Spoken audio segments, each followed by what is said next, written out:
أتينا طالب الرفق وجود الخير والسعي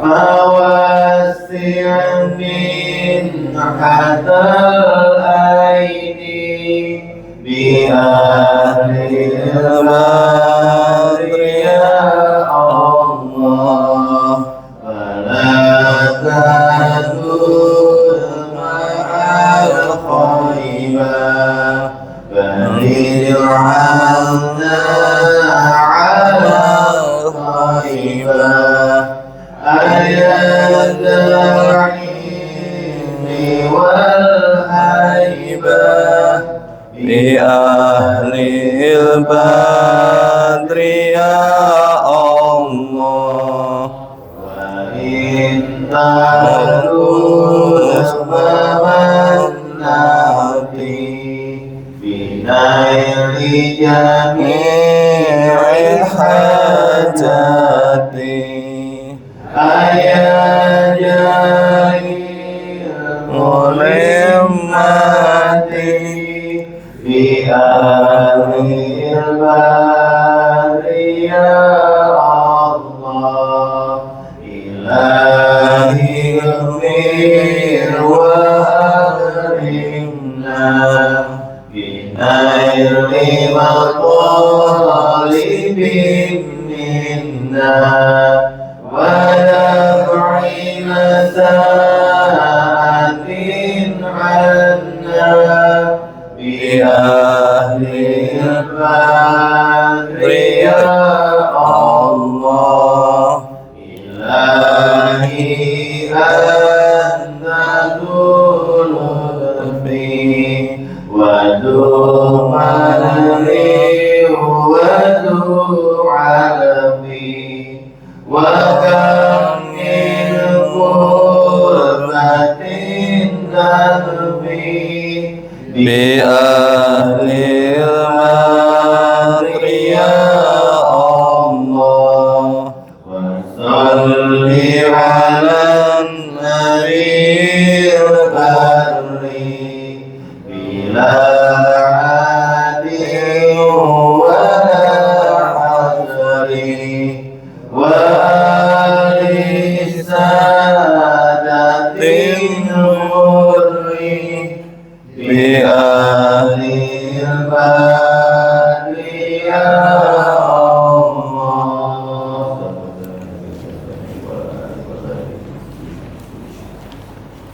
Bapak Ibu jamaah muslim yang mulai Allah Subhanahu wa taala, mari kita akan kajian subuh disampaikan semoga pada yang karam kami persilakan.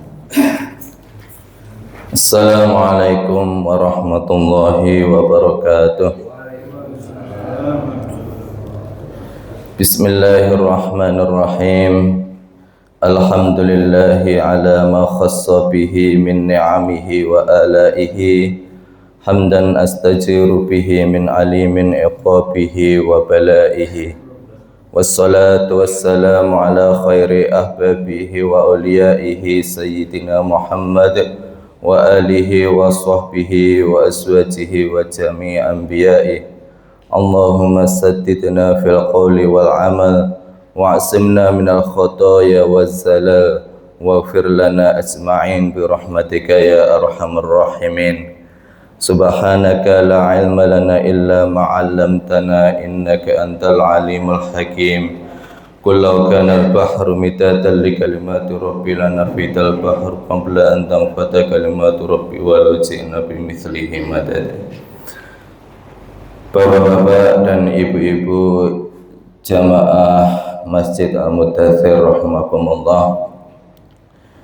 Pertama-tama adalah kita panjatkan puji syukur kehadirat Allah Subhanahu wa taala atas segala anugerah kenikmatan yang telah diberikan kepada kita semua, yang masih memberikan kepada kita semua nikmat sehat, nikmat panjang umur, nikmat iman, nikmat Islam, sehingga pada pagi hari ini kita masih dapat menjalankan kewajiban-kewajiban yang diperintahkan Allah berupa sholat fardu, sholat subuh, dan dilanjutkan dengan mengikuti majelis ta'lim. Bapak-bapak dan ibu-ibu yang dimuliakan Allah, alhamdulillah pagi hari ini kita masih melanjutkan kajian kita dari hadis-hadis yang terkumpul dalam kitab Arba'in Nawawiyah, dan pada pagi hari ini kita akan bersama-sama mengkaji hadis yang ke-14. Itu di halaman 11 ya kalau di fotokopian. Bismillahirrahmanirrahim. An Ibni Mas'ud radhiyallahu anhu qala Rasulullah sallallahu alaihi wasallam la yahillu damu imri'in muslimin illa bi ihda thalath at-thayyibuz zani wan nafsi bin nafsi wat tariku lidinihi al-mufariqu lil jamaah.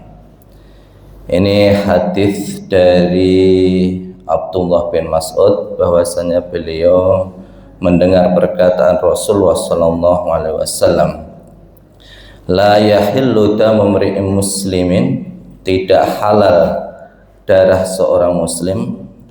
Itu mungkin dalam riwayat lain seperti di teks fotokopi ditambahin yashhadu an la ilaha illallah wa anni rasulullah.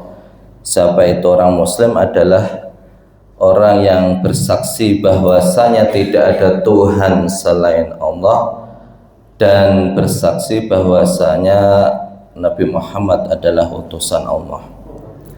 Illa bi ihda thalathin, kecuali dengan salah satu dari 3 perkara. Jadi halal darah seorang muslim itu, atau halal seorang muslim itu bisa dibunuh, itu dengan 3 perkara. Yang pertama adalah at-thayyibuz zani, yaitu seorang janda atau duda atau orang yang pernah menikah definisinya dan dia melakukan perzinahan. Wa nafsu bin nafsi, dan jiwa dengan jiwa, maksudnya adalah yang membunuh dengan sengaja jiwa orang lain tanpa alasan, itu juga diwajibkan dikisos, dibunuh juga. Watariku lidinihil mufariqu lil jamaah, dan alasan yang ketiga halal adalah seorang muslim adalah ketika dia meninggalkan agamanya dan berpisah dari jamaah. Baik bapak-bapak dan ibu-ibu, mari kita kaji satu persatu hadis agung dari Rasulullah SAW. Hadis ini diriwayatkan oleh seorang sahabat yang sangat zuhud, yaitu Abdullah bin Mas'ud. Sedikit biografi dari sahabat Abdullah bin Mas'ud. Beliau ini masuk Islam masih dalam usia yang belia dan termasuk dari as-sabiqun al-awwalun, yaitu orang-orang yang pertama masuk ke dalam golongan Islam. Beliau masuk Islam ketika bertemu dengan Nabi Muhammad dan Abu Bakar As-Siddiq. Padahal sebenarnya beliau tidak tahu siapa itu Nabi Muhammad dan sahabat Abu Bakar. Jadi ketika beliau ini waktu masih kecil, muda, umurnya selisih 23 tahun kan Nabi Muhammad, beliau menggembala kambing dari juraganya seorang musyrik.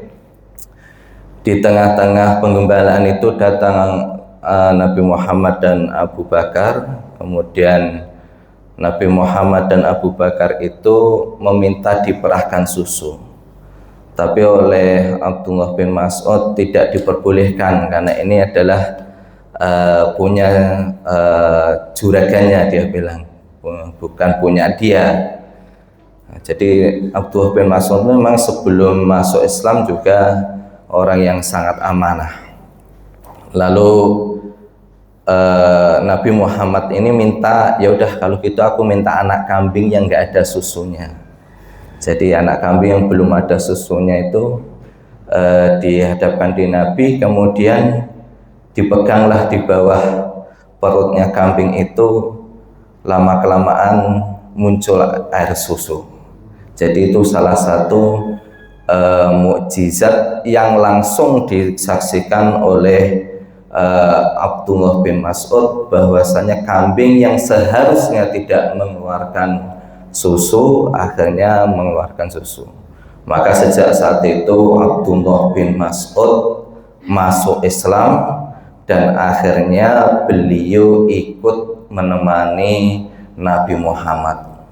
Dan beliau ini termasuk khadimun Nabi atau pelayan Nabi waktu di Mekah. Jadi kalau kemarin saya ceritakan tentang sahabat Anas bin Malik. Anas bin Malik itu juga khadimun Nabi, tapi ketika Rasulullah sudah ada di Madinah. Tapi ketika di Mekah itu termasuk khadimun Nabinya adalah Abdullah bin Mas'ud. Jadi dia yang menyiapkan air wudhunya Nabi, yang menyiapkan sendalnya Nabi, yang menyiapkan tongkatnya Nabi, pakaiannya Nabi. Ketika Nabi mandi pun yang memberi takbir di sekelilingnya itu adalah Abdullah bin Mas'ud.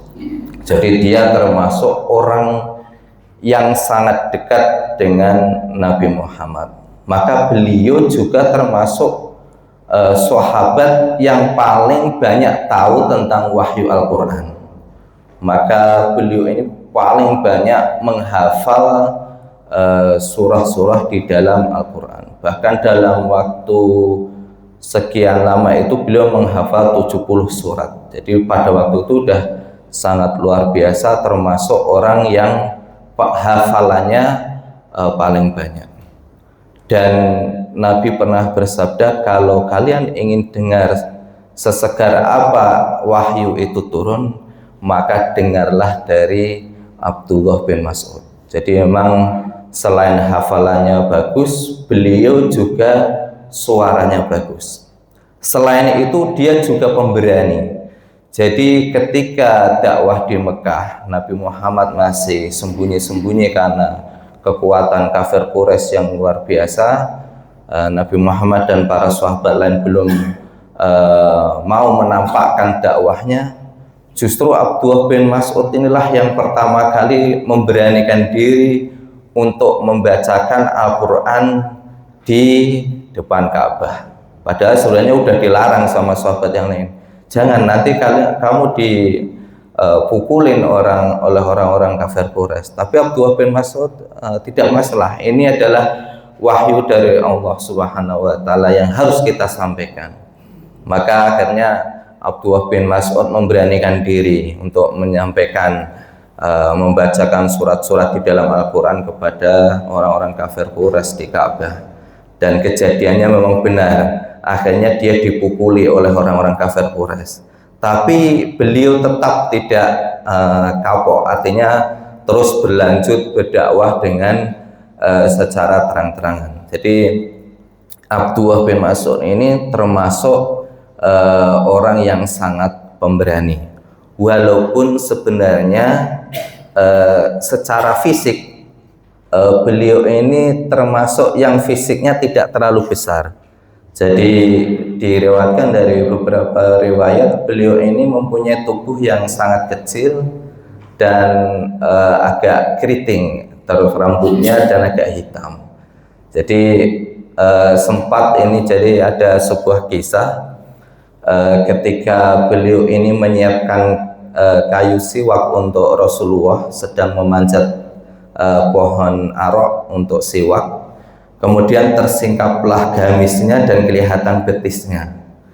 Nah, ini oleh sahabat-sahabat yang lain ini ditertawain karena saking kecilnya betisnya Abdullah bin Mas'ud ini. Mungkin karena saking pendek dan kecil.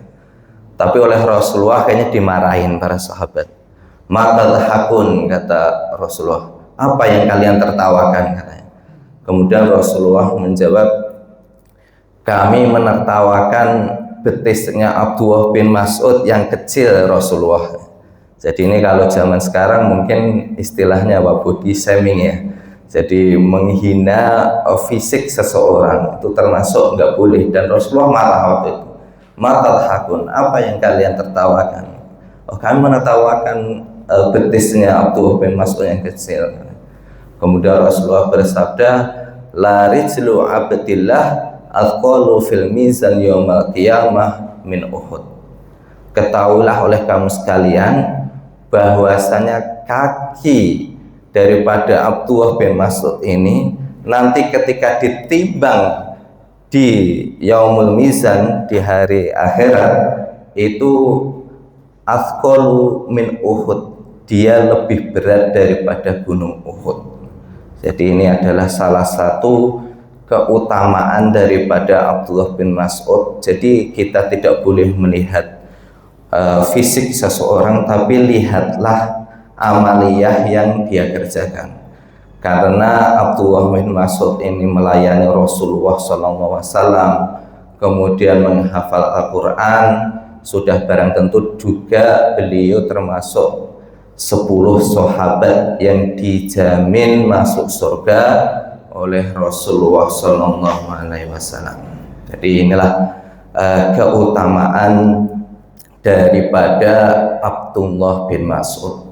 Abdullah bin Mas'ud ini termasuk orang yang juga sebenarnya kaya raya, tapi beliau zuhud. Artinya walaupun hartanya banyak, tapi dia tidak diperbudak oleh dunia.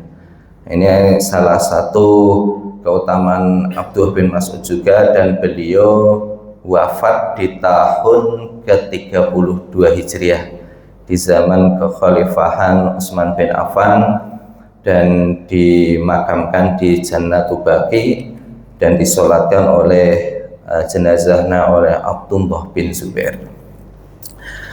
Bapak-bapak dan ibu-ibu jamaah rahimakumullah, dalam hadis ini Abdullah bin Mas'ud meriwayatkan bahwasanya beliau mendengar Rasulullah SAW bersabda, la yahillu damu mri'im muslimin, tidak halal darah seorang muslim yang bersaksi bahwasanya tidak ada Tuhan selain Allah dan Nabi Muhammad utusan Allah, illa bi'ihda thalathin, kecuali dengan 3 perkara. Artinya agama ini, agama Islam, menjaga kehormatan seorang muslim dari pembunuhan. Tidak boleh dengan sembarangan kita membunuh seorang muslim dengan alasan apapun, kecuali dengan 3 hal yang disebutkan oleh Rasulullah SAW. Karena pembunuhan ini termasuk dosa yang sangat besar. Jadi salah satu ciri, apa itu kriteria dosa besar? Dosa besar ini nanti jumlahnya juga banyak. Jadi para ulama menyebutkan macamnya itu berbeda-beda. Dan dosa membunuh ini termasuk dosa besar. Dosa besar itu cirinya adalah dosa yang memang disebutkan oleh Allah di dalam Al-Quran maupun oleh Rasulullah dalam hadis, dia memang termasuk dosa besar.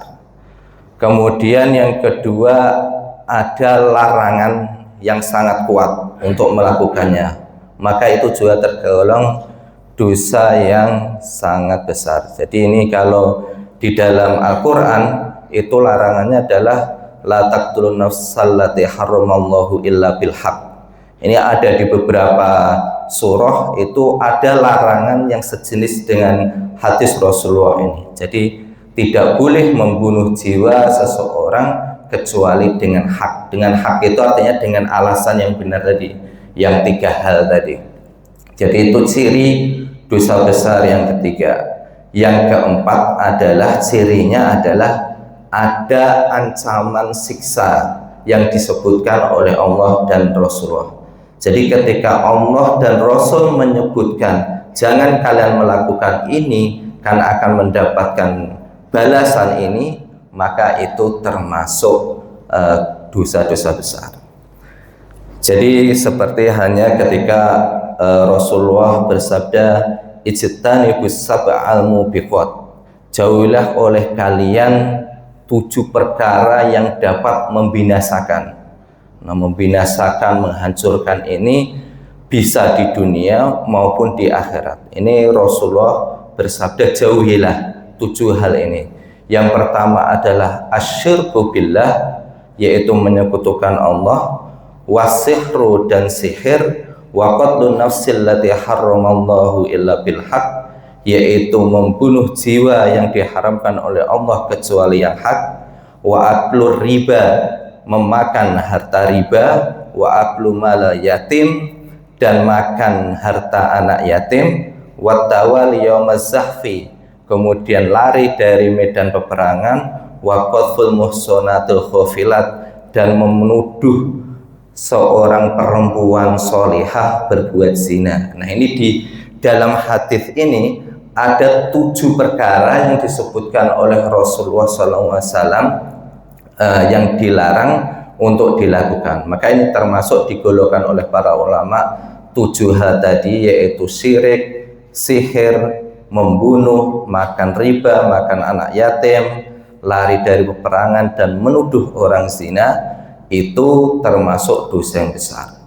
Nanti ada tambahan lagi di hadis lain, termasuk adalah durhaka kepada orang tua, itu juga termasuk dosa besar. Jadi akhirnya kalau dikumpul-kumpulkan, itu para ulama mengelompokkan dosa besar itu sangat banyak jumlahnya. Bahkan Imam Az-Zahabi itu punya sebuah kitab yang beliau beri judul Al-Kabair, itu mengumpulkan ayat-ayat dan hadis-hadis Rasulullah yang berkaitan dengan dosa besar itu ada 76 sampai 77. Jadi sangat banyak jumlahnya. Nah, apakah kita pernah melakukan dari salah satu itu? Nah, itu mungkin kita perlu membaca kitab itu dari 76 sampai 77 perkara yang termasuk dosa besar.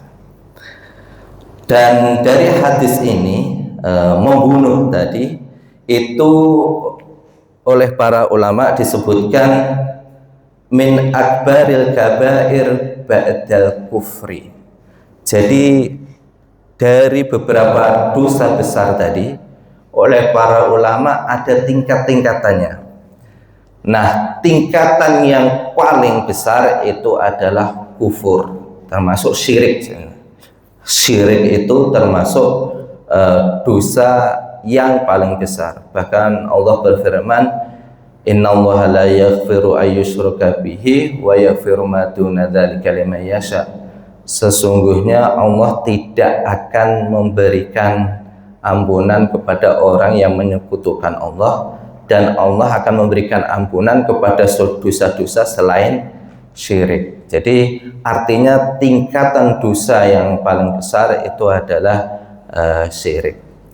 Kemudian Rasulullah SAW pernah ditanya juga, ayyudzambi a'dhamu indallah, ya Rasulullah, sesungguhnya apa dosa yang paling besar di sisi Allah Subhanahu wa taala? Rasulullah menjawab, antaj'ala lillahi niddan, bahwasanya engkau menjadikan dengan Allah itu sesuatu yang sepadan. Artinya ya syirik tadi itu. Jadi itu termasuk dzambi a'dzam. Jadi dosa yang paling besar itu adalah menyekutukan Allah. Kemudian Rasulullah ditanya, tsumma ayyun, kemudian apalagi ya Rasulullah? Rasulullah menyebutkan, antaktula walada makhofata ayyuta'ima ma'aka. Selanjutnya adalah engkau membunuh anakmu karena engkau takut dia makan bersamamu. Jadi ini adalah kebiasaan orang-orang orang-orang kafir Quraisy dulu zaman jahiliyah, itu adalah membunuh anak-anak perempuan mereka. Jadi ini akhirnya oleh Rasulullah SAW diingatkan mereka itu bahwasanya membunuh ini adalah termasuk dosa yang paling besar sesudah syirik kepada Allah. Kenapa membunuh itu termasuk dosa yang paling besar? Jadi di dalam surah Al-Maidah itu disebutkan min ajli dzalik katabna ala bani Israil annahu man qatala nafsan bi ghairi nafsin aw fasadin fil ardi faka'annama qatala nafsa jami'ah. Jadi Allah berfirman, telah kami tetapkan bahwasanya kepada Bani Israel membunuh satu orang yang tanpa hak atau berbuat kerusakan di bumi itu sama saja dengan membunuh manusia seluruhnya. Nah, ini menggambarkan, ini sebenarnya maksud apa sih dari firman Allah seolah-olah membunuh manusia semuanya. Kalau kita lihat dari ayat sebelumnya, memang ini adalah di surah Al-Maidah ini bercerita tentang Bani Israel, dan Allah juga menyebutkan di ayat sebelumnya tentang pembunuhan Qabil terhadap Habil. Jadi ketika Nabi Adam punya anak, ya kan kembar itu, seperti yang sudah pernah diceritakan oleh Ustadz Hilmi dulu di cerita-cerita Nabi itu, karena Qabil ini tidak mau dinikahkan dengan saudaranya yang lebih jelek daripada Habil, maka dia akhirnya membunuh Habil. Jadi di sini Allah dengan tegas mengatakan bahwa membunuh manusia satu itu sama dengan membunuh manusia seluruhnya. Jadi seolah-olah kalau kita membunuh satu orang, itu juga yang pertama ditafsirkan satu orang itu bisa memberikan keturunan yang banyak. Jadi kalau tadi Habil dibunuh, itu sebenarnya dari keturunannya Habil itu akan muncul keturunan yang banyak. Itu salah satu tafsirnya. Tafsir yang kedua adalah bahwasanya membunuh satu orang diartikan membunuh orang yang banyak. Kalau ini menjadi sebuah kebiasaan, tentu akan terjadi kerusakan di muka bumi ini. Jadi seolah-olah kalau orang punya masalah sedikit, kesenggol motornya, salah omongannya, tiba-tiba dibunuh aja gitu kan, itu akan membuat kerusakan di bumi ini. Maka benar apa yang ditanyakan oleh malaikat ketika Allah ingin menciptakan manusia di bumi. Wa idz qala rabbuka lil malaikati inni ja'ilun fil ardi khalifah qalu ataj'alu fiha ma yufsidu fiha wa yasfiku dima. Jadi ketika Allah ingin menciptakan manusia di bumi itu, malaikat sempat bertanya, ya Allah, kenapa engkau ciptakan manusia? Karena mereka itu akan berbuat kerusakan di bumi dan akan saling membunuh. Jadi itu memang sudah malaikat itu sudah punya firasat dari awal Allah ingin menciptakan manusia di bumi. Dan akhirnya kejadian, begitu Nabi Adam mempunyai anak, timbullah pembunuhan itu, yaitu ketika Qabil membunuh Habil. Maka Allah berfirman, jadi itu bahkan berlanjut terus menerus sampai kepada Bani Israel. Maka di banyak ayat Al-Quran itu menceritakan juga bahwa Bani Israel ini memang gampang sekali mereka membunuh orang. Bahkan termasuk yang dikecam keras oleh Allah adalah Bani Israel ini membunuh para nabi. Jadi zaman dulu kalau diutus seorang nabi atau rasul kepada Bani Israel, itu selalu dibunuh oleh orang-orang Bani Israel. Mereka tidak mau.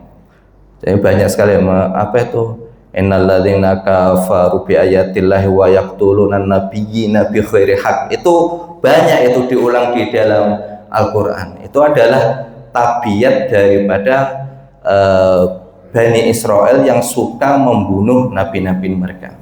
Maka tafsir dari faka'an nama qatalan nafsa jami'at tadi, nasa jami'at tadi oleh Ibnu Abbas, memang ada satu buah hadis yang diriwayatkan oleh Imam Tabrani bahwasanya Rasulullah bersabda, maksud daripada ayat ini adalah membunuh seorang nabi atau pemimpin yang adil itu seolah-olah membunuh manusia seluruhnya.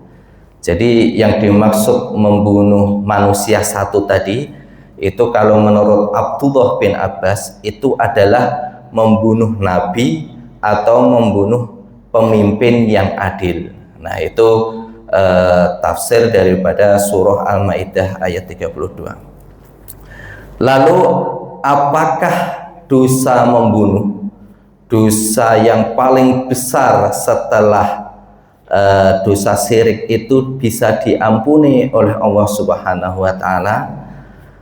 Ini menurut Imam An-Nawawi itu bisa diampuni ketika dia melaksanakan had itu hukuman, yaitu dikisos, ataupun kalau diampuni nanti oleh ahli warisnya itu membayar diat berat. Nah, itu dan dia bertobat itu bisa diampuni oleh Allah Subhanahu wa taala. Sebagaimana di dalam surat An-Nisa tadi bahwasanya Allah mengampuni seluruh dosa selain dosa syirik. Tapi ada salah satu golongan yang tidak berpendapat bahwasanya dosa membunuh ini termasuk dosa yang tidak diampuni karena dosanya sangat besar, termasuk dosa setelah ba'dal kufri tadi, yaitu golongan Mu'tazilah. Alasan mereka karena kalau Ahlus Sunnah wal Jamaah itu berpendapat bahwasanya kalau seseorang membunuh si A misalnya, itu sebenarnya memang ajalnya si A itu hanya sampai waktu dia dibunuh itu. Jadi umurnya itu memang sudah ditakdirkan hanya sampai ketika dia dibunuh. Nah, itu pendapat Ahlus Sunnah wal Jamaah. Tapi pendapat Mu'tazilah beda. Pendapat Mu'tazilah sebenarnya umur si A ini tadi itu masih bisa panjang, tapi diputus ajalnya oleh yang membunuh. Nah, itu jadi ada dua pendapat daripada golongan di dalam Islam. Tapi yang paling masyhur adalah golongan Ahlus Sunnah wal Jamaah yang seperti kita anut. Lalu bagaimana dengan firman Allah juga di dalam Al-Quran, wa may yaqtul mu'minan muta'ammidan fajazauhu jahannamu khalidan fiha. Jadi di dalam Al-Quran Allah berfirman, barang siapa membunuh seorang mukmin maka dia akan dimasukkan ke dalam neraka khalidan fiha. Khalidan itu artinya kekal. Nah, kalau kekal kan berarti udah nggak bisa keluar lagi dari neraka. Kok bisa diampuni gitu. Nah, ini oleh para ulama, jadi yang dimaksud khalidan fiha itu adalah al-muqsut tawil. Jadi dia al-muqsut tawil itu dia berada di neraka dalam waktu yang sangat lama, tapi tidak kekal. Jadi sebenarnya khalidan fiha itu maksudnya al-muqsut tawil. Dia ada di neraka dalam waktu yang lama, sama seperti waktu Ustadz Rizky dulu membahas masalah bab iman. Yang kekal itu kan Allah, tapi kok orang mukmin akan dimasukkan di dalam surga juga kekal. Nah, itu kan agak bertentangan kan kalau kita lihat teksnya. Nah, jadi yang dimaksud kekal di sini adalah muqsud tawil tadi, dia berada di situ dalam waktu yang lama. Jadi masalah nanti dia dimatikan lagi itu wallahu alam, itu adalah hak prerogatif daripada Allah Subhanahu wa taala. Jadi itu apakah dosa seorang pembunuh itu masih bisa diampuni? Oleh para ulama disebutkan bahwasanya dosa orang yang membunuh dengan sengaja apabila dia bertaubat dan melaksanakan hak, maka dia tetap diampuni oleh Allah Subhanahu wa taala. Bapak-bapak dan ibu-ibu rahimakumullah, kemudian kita lanjutkan. Di dalam hadis ini ada 3 perkara yang darah seorang muslim itu boleh dialirkan atau boleh dibunuh. Yang pertama adalah at-thayyibuz zani, yaitu orang at-thayyibu itu sebenarnya maknanya bisa duda, bisa janda, atau orang yang sudah pernah menikah dan pernah melakukan hubungan suami istri. Itu termasuk at-thayyib. Nanti di dalam fikih digolongkannya seperti itu. At-thayyib ini memang kalau dilihat dari lafaznya ini kan kayak mudzakkar salim. Jadi kalau di dalam surat At-Tahrim itu disebutkan thayyibati wa abkaro, ada muannasnya, thayyibati wa abkaro, janda dan perawan. Di dalam hadis disebutkan at-thayyibu itu janda juga, bahwasanya seorang janda itu boleh memilih orang yang mau dinikahi di atas walinya. Tapi kalau nikahnya tetap harus pakai wali. Tapi ketika dia menentukan calonnya itu seorang janda itu boleh memilih sendiri. Jadi at-thayyibuz zani.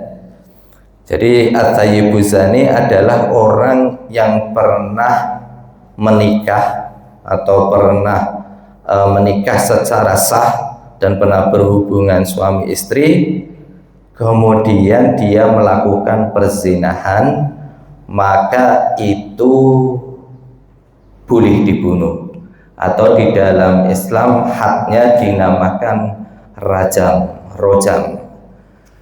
Rojam. Jadi zina itu ada 2, ada muhson dan ghairu muhson. Zina muhson itu ini tadi thayyibuz zani, yaitu orang yang pernah nikah berzina, itu boleh dirajam.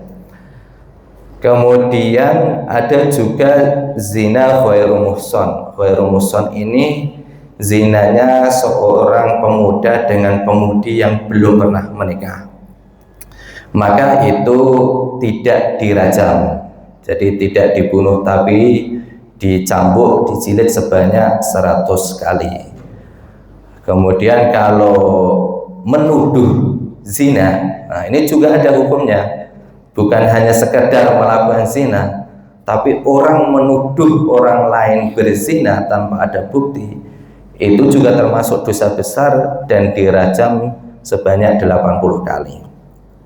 Nah, hukum rajam ini secara eksplisit tidak disebutkan di dalam Al-Quran. Jadi kalau kita cari di Al-Quran, hukum rajam orang yang pernah menikah harus dirajam, dibunuh, di dalam Al-Quran tidak ada. Tapi Umar bin Khattab pernah berkata bahwasanya ayat rajam itu dulunya ada, tapi dimansuh, artinya dihapus. Jadi mansuh di dalam Al-Quran itu ada 2. Ada mansuh hukum tapi ayatnya masih, seperti misalnya ayat-ayat tentang pelarangan khomer itu kan beberapa tahap, itu ada 3-4 tahap.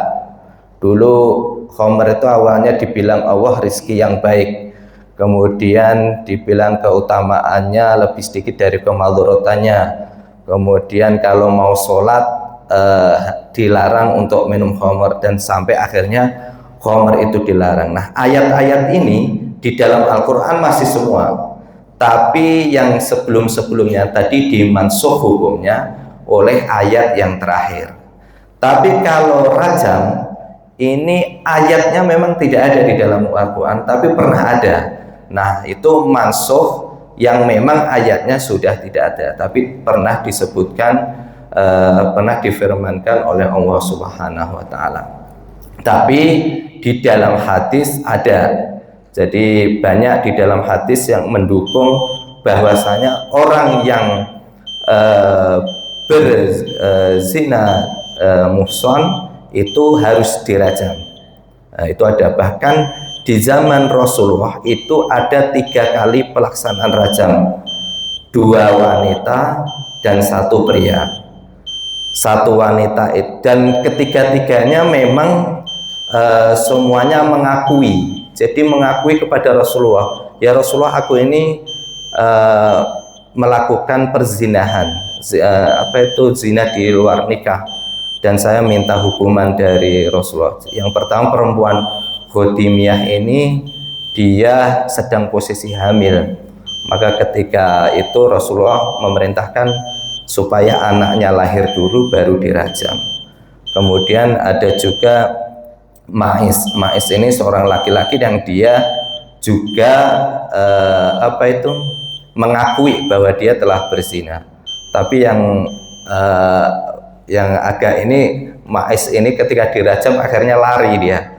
Jadi ketika dilemparin batu, awalnya dia mau, ya udah saya dilemparin batu gitu kan.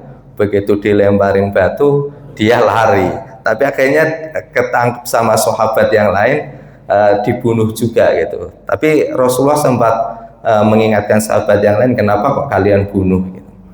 Jadi itu dosa hukuman daripada orang yang berzina yang sudah menikah.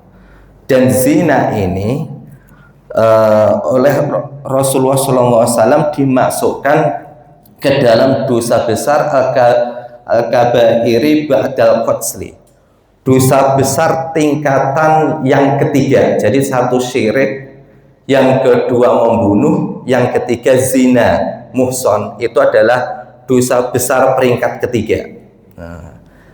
Maka Allah di dalam surah Al-Furqan itu mengingatkan, ini yang sering dibaca Pak Ustadz Marhaban kalau sholat subuh, ya. Walladzina la yad'una ma'allahi ilahan akhara wa la yaqtuluna nafsal lati haramallahu illa bil haqqi wa la yaznun wa may yaf'al dzalika yalqa athama yudha'af lahul 'adzabu yaumal qiyamati wa yakhlud fihi muhana. Jadi di dalam ayat ini Allah langsung menyebutkan 3 perkara yang ancaman siksanya itu sangat berat nanti di neraka. Yang pertama adalah yad'una ma'allahi ilahan akhar, yaitu syirik, wala yaqtuluna nafsal lati haramallahu illa bil haqq, yaitu membunuh, wala yaznun, yaitu berzina. Jadi 3 perkara itu, wa may yaf'al dzalika yalqa athama, maka barang siapa melakukan ketiga hal itu maka akan bertemu dengan dosa. Athama itu dosa, tapi dosa yang besar. Bahkan para sahabat itu ada yang menafsirkan athama itu adalah sebuah lembah di neraka yang paling dalam. Itu disebut nanti ada lembah athama, kata Ikrimah. Jadi siksanya sangat berat bagi pelaku 3 dosa tadi. Yudha'af lahul 'adzaba yaumal qiyamati wa yakhlud fihi muhana, dan dia akan disiksa dilipat gandakan siksanya. Yudha'af lahul 'adzab, siksanya itu dilipat gandakan. Yaumal qiyamati, di hari kiamat, wa yakhlud fihi muhana, dan dia dimasukkan ke dalam neraka itu secara hina. Jadi itulah dosa syirik, membunuh, zina. Bahkan di dalam sebuah hadis Rasulullah itu bersabda, bagi orang pelaku zina muhson itu ada 3 perkara di dunia dan 3 azab di akhirat nanti yang akan menimpa bagi orang zina. Thalathun fid dunya wa thalathun fil akhirah. Amal ladzi fid dunya fayudhibul baha. Apa itu fayudhibul baha? Orang-orang yang melakukan berzina, selingkuh, yang sudah muhson itu fayudhibul baha, maka akan hilang kehormatannya. Kalau dia seorang tokoh, kalau dia seorang pejabat, dia seorang ulama atau apapun yang mempunyai kedudukan, yang mempunyai jabatan, tiba-tiba dia ketahuan selingkuh atau berzina dan lain-lain, fayudhibul baha'id, kata Rasulullah, maka dia seketika itu akan hilang kehormatannya. Yang kedua adalah wayurathul faqro, yaitu akan tertimpa kefakiran. Apalagi kalau berzinanya dengan artis misalnya, kan keluar uangnya kan banyak, itu ratusan miliar itu kan, uangnya habis kalau untuk melakukan hal itu. Kemudian wayang kusul umroh, yang ketiga di dunia ini di dunia, jadi siksa di dunia yang akan tertimpa langsung oleh orang-orang yang berzina, wayang kusul umroh, yaitu akan pendek umurnya. Jadi ketika dia banyak berzina, maka dia akan tertimpa sebuah penyakit. Ya kan, kita udah tahu seperti HIV, AIDS dan lain sebagainya itu. Nah itu, dan sabda Rasulullah ini sudah disabdakan 1400 tahun yang lalu. Jadi memang benar apa yang dikatakan Rasulullah. Dan nanti yang tiga lagi, wa amal latifil akhirah fasuhtullah, yaitu akan mendapatkan murka Allah Subhanahu wa taala. Jadi termasuk orang yang berzina nanti di akhirat itu, kita akan berharap diridhoi Allah, tapi ini malah disuhtullah, jadi mendapat marah dari Allah, wasu'ul hisab, dan dia akan menghadapi kesulitan ketika dihisab. Jadi dihisab itu nanti sangat berat di akhirat itu. Nah, termasuk orang yang berbuat zina ini hisabnya termasuk yang sangat berat. Jadi ketika nanti diperlihatkan catatan amal buku kita, amaliah kita di akhirat, di yaumul hisab, ini termasuk orang yang dipersulit hisabnya itu adalah orang yang berbuat zina. Yang ketiga adalah wa'adzabun nar, yang jelas dia akan juga disiksa di neraka. Yudha'af lahu 'adzabu yaumil qiyamah, itu oleh para ulama itu ada yang menyebutkan bahwasanya disebutkan di kitab Zabur, an-nazina yu'allakuna bifurujihim yudrabuna 'alaiha bisiyatin min hadid, bahwasanya siksa orang yang berzina itu karena yudha'af lahul 'adzab, dilipat gandakan, jadi mereka nanti alat kelaminnya itu digantungkan dalam keadaan telanjang, dan kemudian dia akan dicambuk dengan besi yang sangat panas. Jadi itu termasuk salah satu siksa yang paling berat yang akan dialami oleh para puzina, yaitu yu'allakuna bifurujihim, jadi digantungkan mereka digantungkan dengan alat kelamin mereka, kemudian sambil dicambuk dengan besi yang sangat panas. Digantung aja udah sakit, masih dicambuk dengan besi yang panas. Nah, termasuk lagi para ulama juga menyebutkan zina itu juga bisa di dunia ini ada hukum semacam hukum karma. Jadi kalau kamu menyelingkuhin anak perempuan orang, maka nanti anak perempuanmu itu juga akan diperlakukan hal yang sama dengan orang lain. Nah, seperti itu. Jadi itu para ulama juga menyebutkan seperti itu. Makanya ada sebuah kisah. Jadi ada seorang raja, aroda tajribatahu fi binti lahu akanat hoyata fil jama. Jadi ada seorang raja, dia punya anak perempuan, mendengar apa yang diinikan para ulama bahwa dosa zina ini akan juga bisa berlaku pada dirinya, itu dia pengen membuktikan benar nggak sih sebenarnya seperti itu. Sedangkan dia punya anak perempuan yang sedang cantik-cantiknya, mungkin umur 27 apa 20-an tahun. Kemudian dia memerintahkan anak perempuannya itu tinggal kepada seorang perempuan, mungkin bibinya atau orang lain di luar daerahnya. Kemudian dia memerintahkan kepada bibinya tadi itu supaya anak perempuan tadi melepas jilbabnya. Jadi dilepas jilbabnya supaya kelihatan cantik gitu. Kemudian anak perempuan ini disuruh oleh sama bibinya tadi untuk diajak berkeliling di pasar, atau kalau sekarang mungkin di mall atau kemana gitu, pengen membuktikan sebenarnya ada nggak nanti orang yang mau menggodanya. Karena raja tadi udah berpesan kalau nanti ada orang yang menggodanya maka biarkan saja, nggak usah ditahan, kata rajanya tadi. Karena rajanya pengen membuktikan bener nggak sih ada karma seperti itu gitu kan. Nah, sampai anak perempuan ini berkeliling kemana-mana, setiap laki-laki yang melihat dia itu banyak yang menunduk. Jadi walaupun dia cantik tapi tidak melihat kecantikannya, ya melihat tapi nggak lama, kalaupun melihat nggak lama. Ini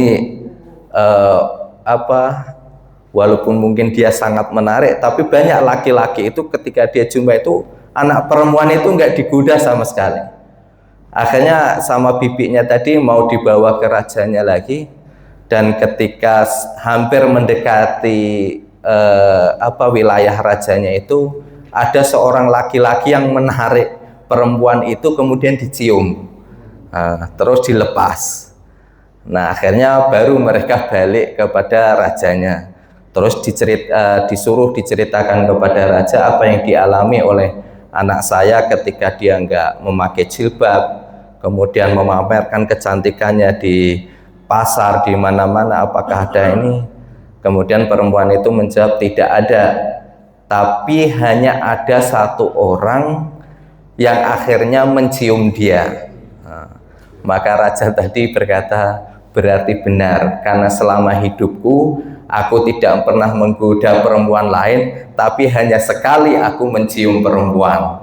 Jadi itulah yang dialami oleh anaknya tadi. Jadi ini adalah sebuah ibrah bagi kita supaya kita lebih berhati-hati, apalagi kita yang mempunyai anak, saudara dan sebagainya, supaya hal itu juga tidak terjadi pada mereka. Jadi itulah apa yang dikisahkan oleh raja tadi.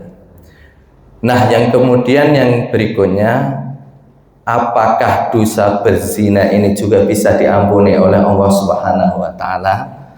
Nah, ini kalau kita lihat dari ayat Al-Qur'an tadi berarti bisa, yang membunuh saja bisa, ya kan?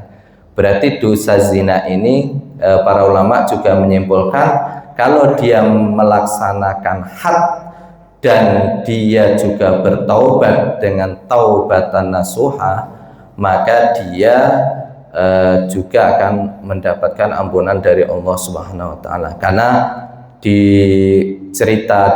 kisah riwayat wanita Khudimiyah yang hamil tadi itu, yang dirajam itu, sempat Umar bin Khattab bertanya kepada Nabi, wahai Nabi, kenapa engkau mensolatkan dia?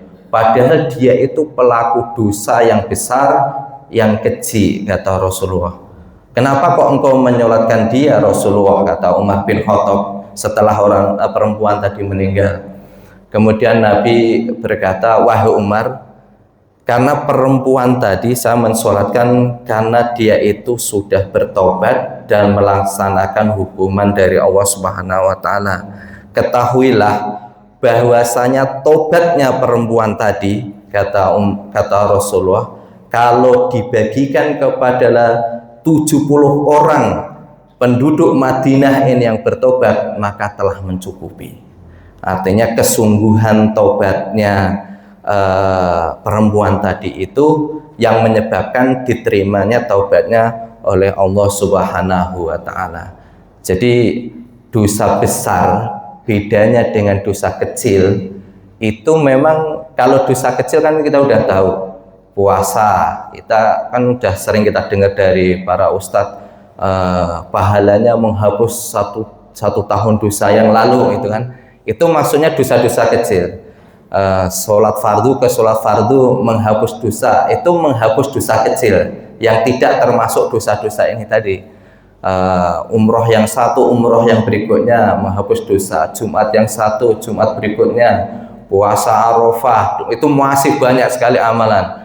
Bacaan subhanallah 33, alhamdulillah 33, Allahu Akbar setiap habis sholat fardu, itu menghapus semua dosa-dosa kecil walaupun banyaknya sebanyak buih di lautan, kata Rasulullah. Itu terhapus semua. Jadi kalau dosa-dosa kecil itu amaliah-amaliah kita setiap hari itu insya Allah bisa menghapuskan semuanya. Tapi kalau yang dosa-dosa besar tadi itu memang butuh khusus. Jadi itu yang disebut taubatan nasuha tadi itu memang ada kekhususan untuk bertobat, untuk taubat yang dosa besar. Salah satunya adalah menyesali kita pernah berbuat dosa ini, maka kita harus benar-benar menyesali dan berikrar tidak akan mengulangi lagi. Jadi itu kalau ada hak adamiyahnya maka harus ditunaikan, termasuk hak agamanya juga seperti tadi. Kalau dia had harus dihukum, maka harus dilaksanakan. Itu dosa besar itu tebusannya cukup banyak. Kemudian termasuk ya memperbanyak sholat taubat. Ya. Sholat taubat itu ya kalau bisa tiap hari, karena kita itu tidak pernah lepas dosa setiap harinya.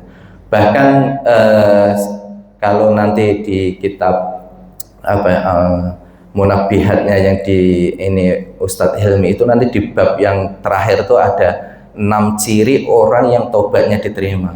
Itu salah satunya adalah setiap hari dia bertaubat karena merasa dia tidak maksum dari maksiat atau dari dosa. Nah, itu salah satu orang yang taubatnya, ciri taubatnya diterima itu adalah memang tiap harinya dia merasa dirinya berdosa terus dan dia bertaubat terus. Nah, itu adalah zina. Nah, termasuk juga dosa yang besar dari masih berkaitan dengan zina ini adalah dosa liwat atau homoseksual. Itu termasuk dosa yang besar. Ada beda pendapat dua ulama mengenai hadnya orang homoseksual atau lesbian. Yang pertama sama kayak zinanya muhson dan ghair muhson. Artinya kalau yang homoseksual laki-laki dan laki-lakinya belum pernah menikah itu cukup dirajam.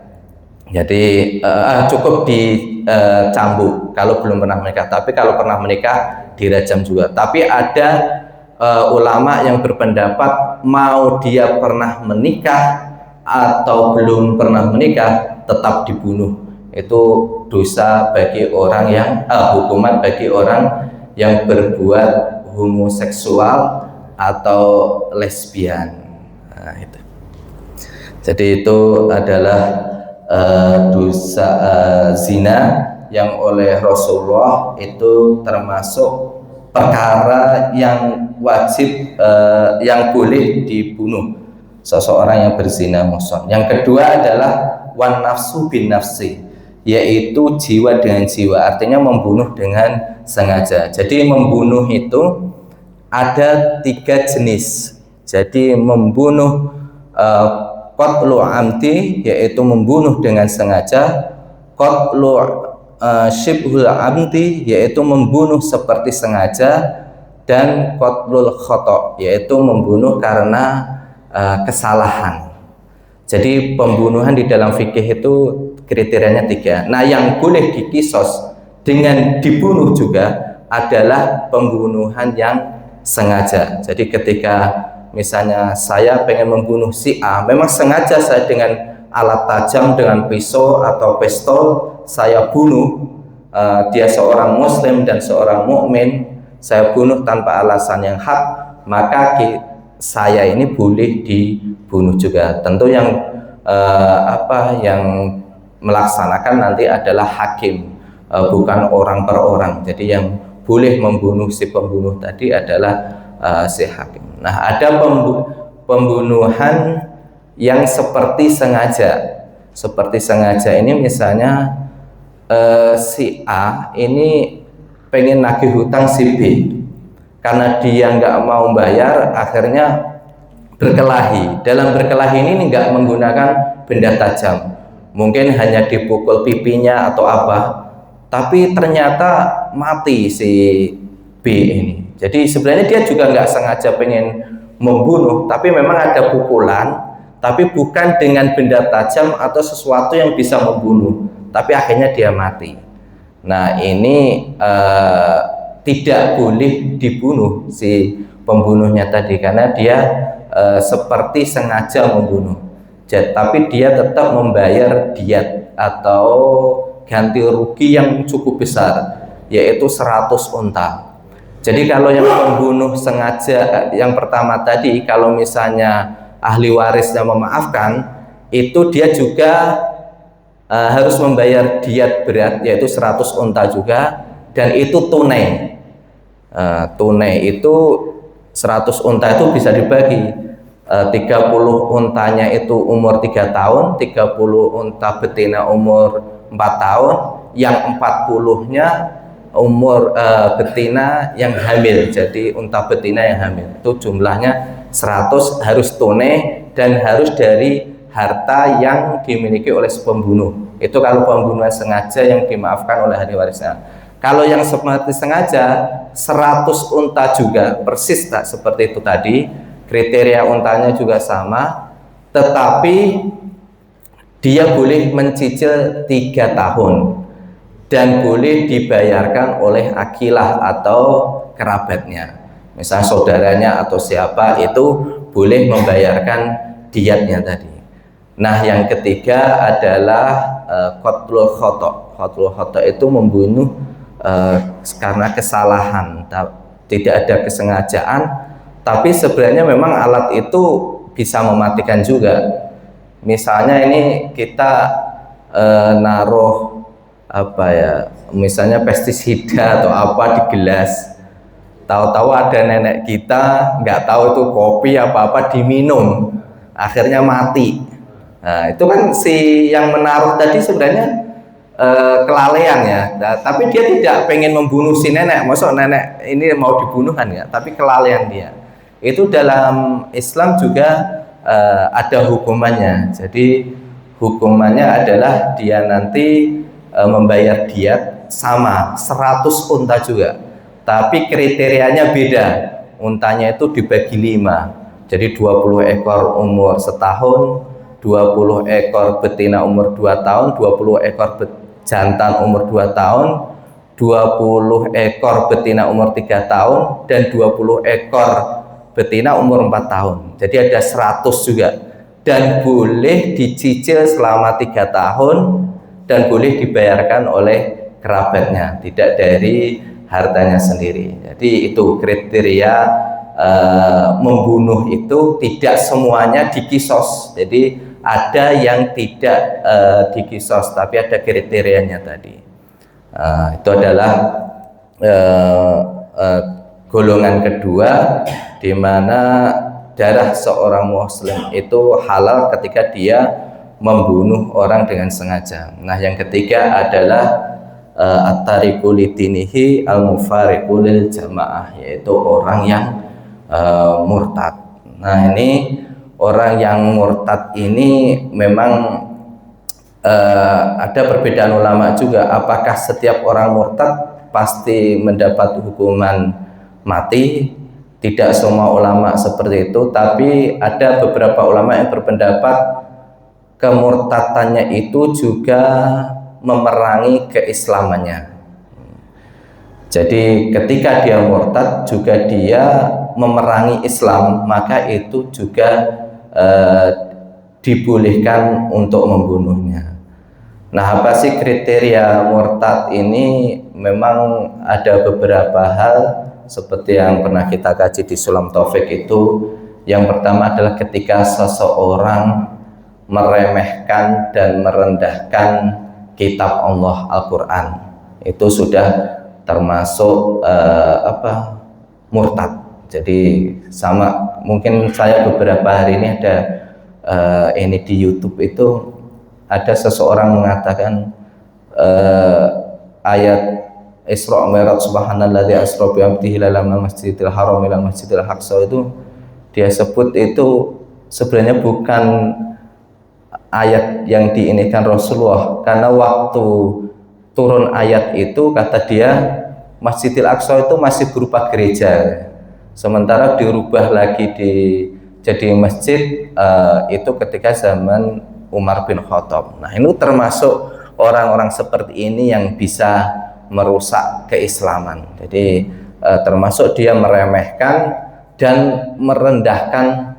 Al-Quran karena dia mungkin tidak. Jadi memang banyak orang-orang sekarang ini yang bahayanya membaca teks Al-Quran dan hadis itu tidak memakai tafsir dan syarah, itu yang bahaya. Kalau kita baca secara tekstual arti itu akan repot. Termasuk yang kita kaji setiap hadis ini kan sering saya bilang, oh kalau kita baca tekstualnya itu maknanya kok seperti ini gitu. Padahal kalau kita lihat penjelasannya ternyata oleh para ulama itu sudah dijelaskan sedetail-detailnya. Nah, yang kedua, orang murtad itu meremehkan dan merendahkan Nabi Muhammad. Itu juga termasuk, walaupun di KTP-nya tertulis Islam dan sebagainya, kalau dia tidak percaya Nabi Muhammad, bahkan menghina Nabi Muhammad, misalnya, wah Nabi Muhammad kok istrinya banyak dan lain sebagainya, itu udah termasuk merendahkan dan meremehkan Nabi, itu termasuk murtad. Kemudian yang berikutnya adalah dikategorikan murtad adalah ketika dia meremehkan dan merendahkan syiar-syiar Allah Subhanahu wa taala.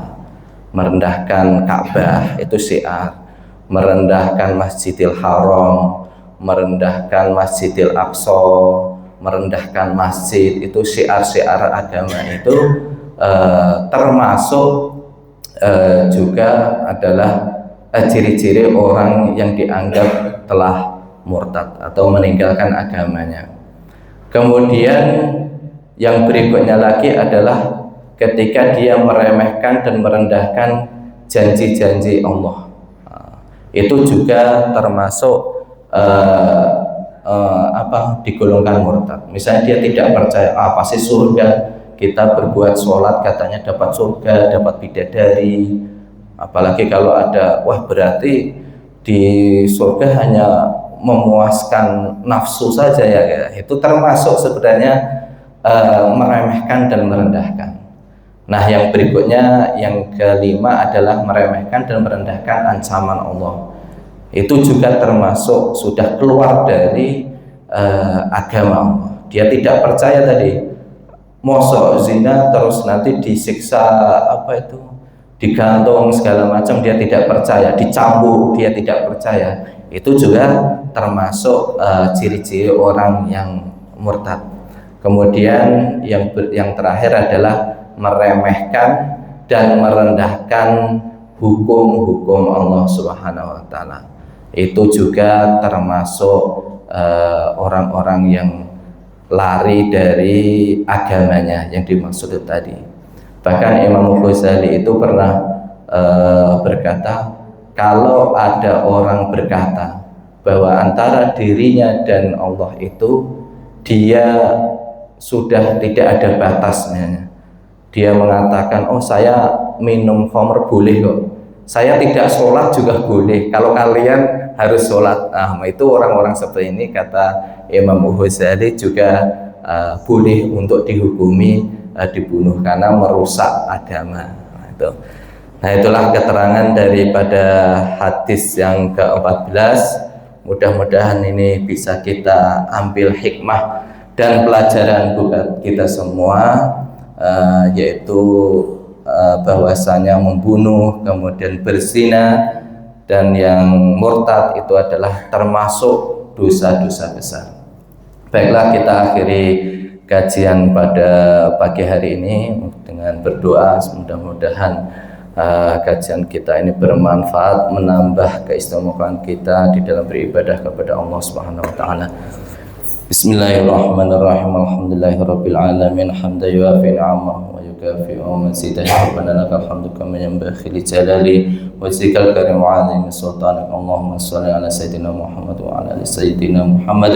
Allahumma anfa'na bima 'allamtana wa 'allimna ma yanfa'una wa zidna 'ilman nafi'a. Allahumma qasim lana min khasyatika ma takhulu bihi bainana wa baina ma'siyatik, ومن طاعتك ما تبلغنا به جنتك ومن اليقين ما تهون به علينا مصائب الدنيا اللهم متعنا بأسماعنا وأبصارنا وقواتنا ما أحييتنا واجعله وارثا منا واجعل ثأرنا على من ظلمنا وانصرنا على من عادنا ولا تجعل مصيبتنا في ديننا ولا تجعل الدنيا أكبر همنا ولا مبلغ علمنا ولا تسلط علينا بذنوبنا من لا يخافك ولا يرحمنا برحمتك يا أرحم الراحمين ربنا آتنا في الدنيا حسنة وفي الآخرة حسنة وقنا عذاب النار وصلى الله على خير خلقه محمد وعلى آله وصحبه وسلم سبحان ربك رب العزة عما يصفون والسلام على المرسلين والحمد لله رب العالمين الفاتحة